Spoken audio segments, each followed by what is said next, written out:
Bapak absen dulu ya. Ayu Siska,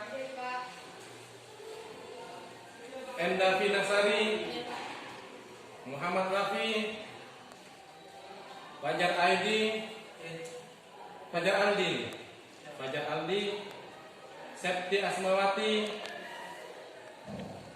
Sylvia Sela, Yunita Anggini, Nurul Aini. Sebelum mulai, silakan kalian rapikan dulu meja dan tempat duduk kalian. Yang tasnya masih di atas meja tolong dimasukkan ke dalam tasnya. Pelajaran Bapak mau menyampaikan kepada kalian semua bahwa pada kesempatan kali ini kita akan belajar tentang pernikahan dalam Islam. Ya, pernikahan dalam Islam ini ada pun nanti kompetensi dasarnya yang akan kalian capai. Mudah-mudahan kebenaran ketentuan pelaksanaan pernikahan bisa kalian lihat di sini ya. Semua ada di slide ini.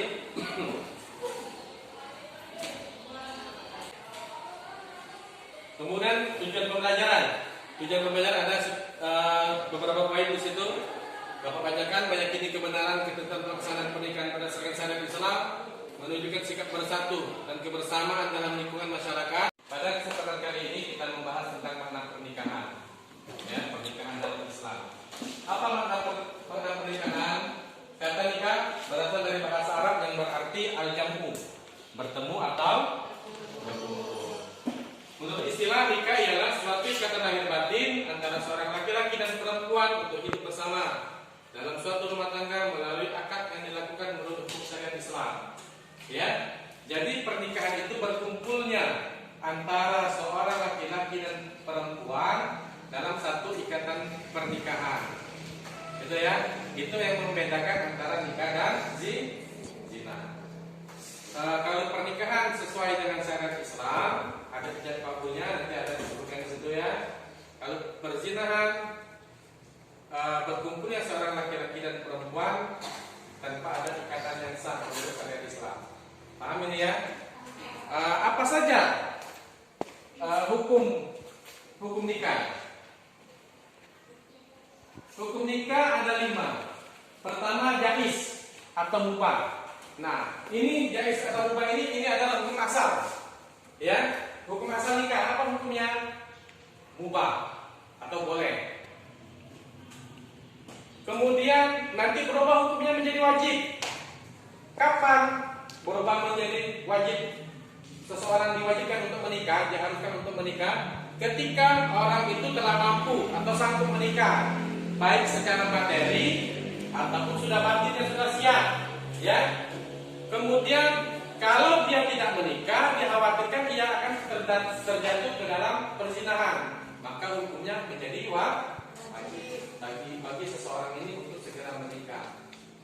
Kemudian yang kedua adalah sunat, yaitu orang yang sudah mampu menikah baik secara batin ataupun materi, tetapi dia masih sanggup untuk mengalihkan dirinya dari godaan dan menjurus kepada perzinahan. Dia sudah punya duit, ini materinya sudah cukup, ya, sudah mencapai usia untuk menikah, tapi dia bisa menahan untuk tidak berzina, maka hukumnya sunnah kalau dia mau menikah. Itu ya. Sunnah artinya sunnah itu kalau dia menikah dapat pahala, kalau tidak menikah tidak apa-apa. Wajib kalau dia menikah dapat pahala, kalau tidak menikah, kalau dia terjadi dalam perzinahan maka mendapat dosa. Kemudian makruh. Nah, ini makruh ini artinya dibenci oleh Allah, tidak disukai Allah. Kapan hukum nikah itu menjadi makruh? Yaitu apabila orang yang akan melakukan pernikahan dia sudah memiliki hasrat untuk menikah, sudah pengen dia nikah, ya, tapi belum punya bekal materinya, masih hutang-hutang, ya, tidak bisa memberikan target tanggungan, masih bingung, hari ini makan, besok bisa makan apa ya. Nah, itu menjadi makruh hukum nikah untuk bagi laki-laki. Paham ini ya? Karena ini disebutkan laki-laki menjadi tulang punggung keluarga.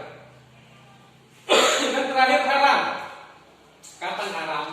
Ketika orang yang akan melakukan pernikahan tetapi yang mempunyai niat yang jahat, niat yang buruk kepada pasangannya ataupun kepada keluarga pasangannya. seperti niat menyakiti perempuan atau niat yang buruk yang lainnya. Contohnya seperti ini, ada seorang laki-laki pengen menikah, tetapi dia ini ternyata tujuannya itu tidak baik, ingin menjual nanti istrinya, kalau saya jadi istri karena aku jual dengan laki-laki lain. Jadi dari situ dia dapat duit. Maka itu tidak boleh seperti itu. Paham ini ya? Kalau sudah seperti itu, ada yang seperti itu, maka pihak perempuan punya hak untuk berpisah. Tidak hak untuk berpisah. Paham ini? Paham ya? Kemudian tujuan nikah. Untuk apa sih nikah? Tujuannya apa nikah? Nah, sebelum melakukan pernikahan harus tahu tujuan nikah itu untuk apa. Pertama, tujuan nikah memperoleh kebahagiaan dan ketenangan hidup. Ada sakinah mawaddah warahmah.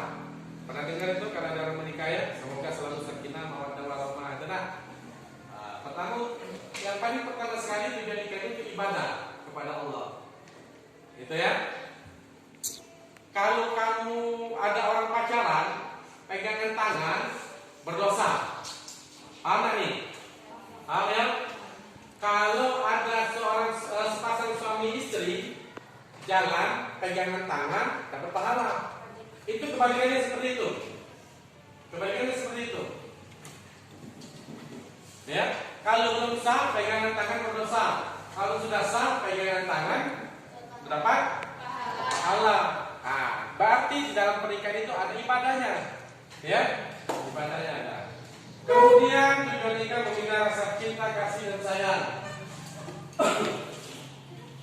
Terus yang ketiga nih, yang penting ini, memenuhi kebutuhan seksual yang sah dan diridai oleh Allah. Bedanya dengan berzina, memenuhi kebutuhan seksual, tapi setan yang suka, tengoknya, ya, mendapat dosa. Tapi kalau pernikahan itu mendapat ridha Allah, ya, melakukan hubungan seksual, terus melahirkan keturunan yang sah, itu berpahala semua. Paham ya? Kemudian dan cara pentingnya yang terakhir yaitu tujuan pernikahan ini mengikuti sunnah Rasul. Kata Rasul, an-nikahu sunnati, nikah itu adalah sunnahku. Faman ghariba an sunnati falaysa minni. Siapa saja yang tidak suka dengan sunnahku maka bukan bagian dariku. Artinya bukan umat Nabi Muhammad. Kalau ada yang membenci pernikahan, paham ini? Paham ya? Sampai di sini paham materi yang Bapak berikan? Paham? Silakan kalian bentuk kelompok masing-masing. 4 kelompok. Silakan bentuk kelompok.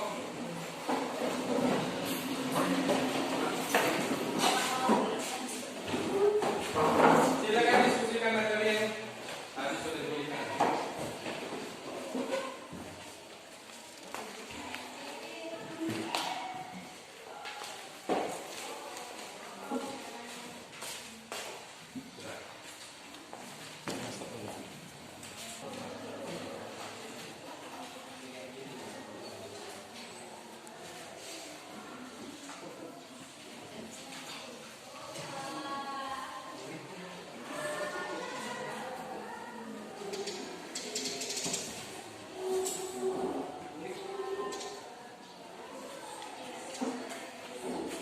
Sudah diskusinya? Silakan bersiap untuk kelompok 1 membacakan hasil diskusinya.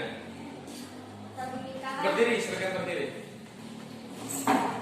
Pernikahan adalah ikatan lahir batin antara laki-laki dan perempuan dalam naungan rumah tangga sesuai ketentuan syariat Islam.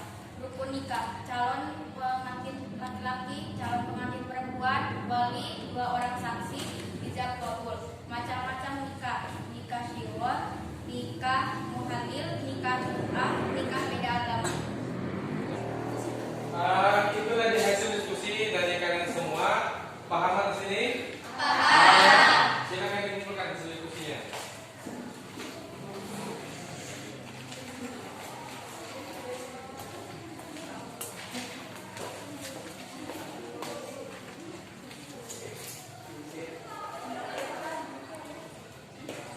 Kita telah melalui tahap diskusi. Sekarang silakan kembali memposisikan dirinya masing-masing. tempat duduknya masing-masing. Silakan.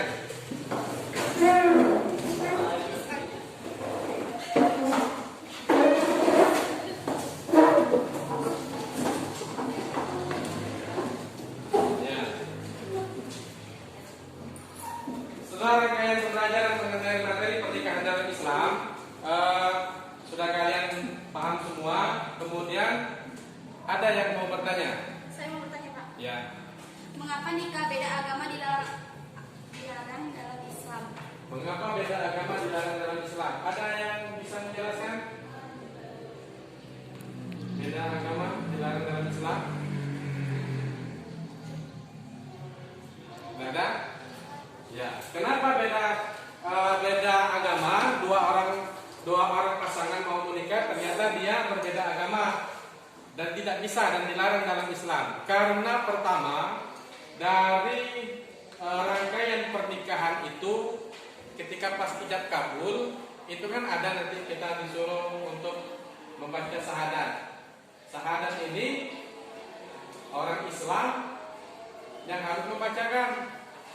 Kalau dari Islam ketika dia membacakan dua kalimat syahadat, maka otomatis dia masuk Islam. Padahal dia tidak mau misalkan masuk Islam, biarkan dia berbeda agama. Maka pernikahan itu menjadi batal. Paham ya? Ya. Dan terhalangnya di ijab kabul. Paham di sini? Ada lagi yang mau bertanya? Tidak ada ya? Tidak ada. Kemudian selanjutnya Bapak akan memberikan evaluasi kepada kalian semua, pertanyaan-pertanyaan, dan itu nanti akan kalian jawab. Bapak kasihkan kertas selembar, silakan kalian nanti menjawab semua.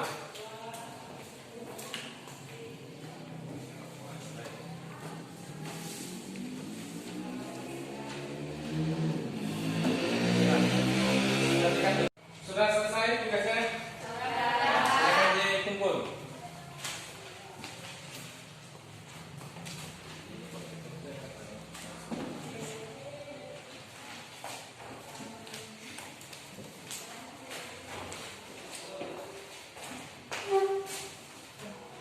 Kemudian untuk pertemuan selanjutnya kita akan membahas iman kepada hari akhir, gitu ya. Sebelum nanti pertemuan selanjutnya, silakan kalian baca-baca dulu materi mengenai iman kepada hari akhir. Ya, itu saja dari Bapak. Kemudian kepada Bapak mohon maaf. Sebelum kita akhiri, mari sama-sama kita membaca doa kafaratul majlis. Subhanakallahumma wa bihamdika asyhadu an la ilaha illa anta astaghfiruka wa atubu ilaik. Assalamualaikum.